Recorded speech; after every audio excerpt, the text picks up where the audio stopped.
Армысыздар, құрметті көрермендер. Сіздермен бірге бүгін бізде қонақта Айгерім Айтжанова ханым. Айгерім ханыммен ажырасу тақырыбын кеңірек қозғайтын боламыз. Айгерім ханым, қалыңыз қалай? Саламатсыз ба? Ажырасу туралы айтатын болсақ, қазіргі заманда әлеуметтік жағдайға байланысты ажырасулар көп болып жатыр. Ол болса ақша жағынан, зорлық зомбылық, қазір адамдар бір-бірін менсінбейтін болып кетті ғой. Сол себептен ажырасулар көп болып жатыр. Зорлық зомбылық, ішіп шегу, соның зардабынан.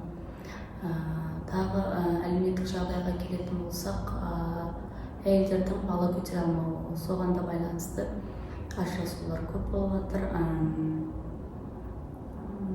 Бұған енді мемлекеттің үлесі басымдау деп ойлайсыз ба, жоқ әлде жекелеген ер адам мен әйел адамдардың келісе алмауы басымдау ма? Қазір айтады ғой, заман өзгерді ма, адам өзгерді ма деп. Заман өзгерген сайын адам да өзгеріп жатыр ғой. Сол ақша жетпей жатыр. Ақша аз болғандықтан, айлықтар аз болғандықтан, енді отбасында жанжал болады, жетіспеушілік содан басталады ғой енді. Соған ажырасу көп болады. Енді біз ажырасу бойынша, әлем бойынша екінші орында екенбіз. Бірінші орында Мальдивы, біз тіпті Ресейдің өзін басып озып отырмыз. Ал суицид бойынша, тіпті жасөспірімдер арасындағы суицид бойынша бірінші орындамыз. Бұның өзі біздің мемлекетіміздің кері кетіп бара жатқанның, адамдардың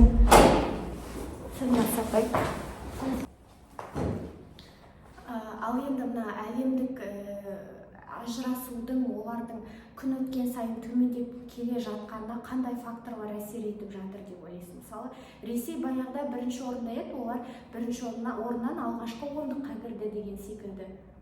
Енді мемлекеттік қолдау көрсетіп жатқан шығар. Әлеуметтік жағдайы жақсы шығар, содан мүмкін шығар. Ал ер адам мен әйел адам бір-бірінің тілін табу үшін, ажырасу мемлекетімізде азаю үшін қандай әрекеттер қажет деп ойлайсыз? Қандай ұсыныстар ұсынасыз?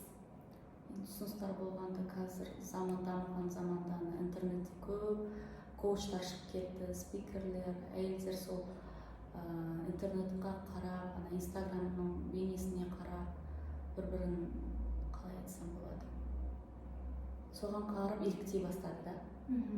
Соны еліктегеннің ұрыс-керіс көп болып жатыр. Сен маған неге былай алып бермейсің, ана әйелің анандай алып беріпті дегендей ше.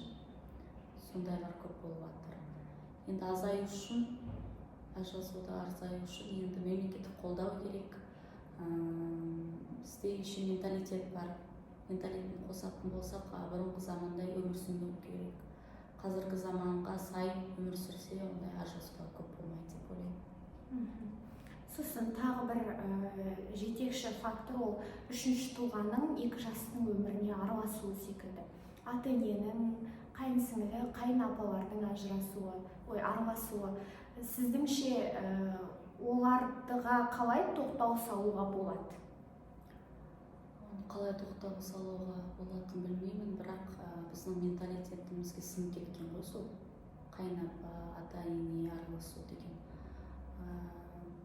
Солар қазіргі заманға сай болса, ондайлар көп болмайтын сияқты, азаятын сияқты.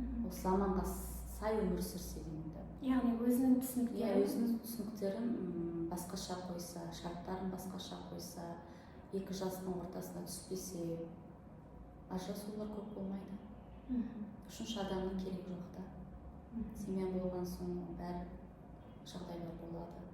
Сосын мына TikTok әлеуметтік желісінен байқап қаламыз, көбіне айтады, қазіргі біздер мысалы болашақта ене болатын болсақ, біздің жасымыздағы адамдар, олар келінге көбіне еліп, олардың жағдайын жасайтын боламыз, екі отбасының ортасына араласпаймыз деген секілді айтады.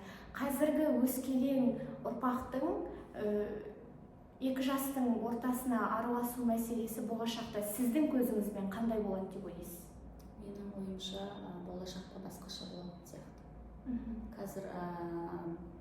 Қазір біз өсіп келе жатырмыз, біз ене боламыз, біз қазіргі заман адамдарымыз, тиктокты, инстаграмдың желісіне бәрін көріп жатырмыз, оқып жатырмыз. Біз басқаша ене болатын сияқтымыз. Жағдайын өзіміз қазір келін болып тұрмыз. Ене болғанда оны түсінеміз, қолдаймыз. Сіз де қазір бір ұлдың анасысыз ғой. Қандай ене болатын едіңіз? Мен күшті ене болатын сияқтымын. Түсінігі мол, соларды қолдайтын, оқысын, тоқысын дейтін, күлсін, ойнасын деп жүретін адам сияқты. Сондай ене болатын. Ұлыңыздың қолында тұрар ма едіңіз? Жоқ, тұрмайды. Олардың бөлек шыққаны қалай? Бөлек тұрған. Ал қартайған шағыңызда ше? Қартайған шағында қазір заманға лайықты өмір сүріп жатырмыз ғой. Өз жағдайымызды өзіміз жасаймыз деп ойлаймын болашақта. Жақсы, енді Айгерім ханым, соңғы сұрақ. Осы бізге әлемдік жүйеден осы ажырасу бойынша отбасылық институтынан бір үлгілер алу керек пе, жоқ әлде біз өзіміздің сара жолымызды құруымыз керек пе? Қалай ойлайсыз? Әрбір отбасының өзінің қағидасы бар. Сол қағиданы ұстаса, ешкімнің сөзіне ерікпей тік жүрсе, бәрі дұрыс болады сияқты. Жақсы, Айгерім ханым, бүгінгі сүбелі сұхбатымызға сізге алғысымыз шексіз. Сонымен құрметті көрермендер, бүгінгі сұхбат тәмам. Көріскенше күн жақсы болсын.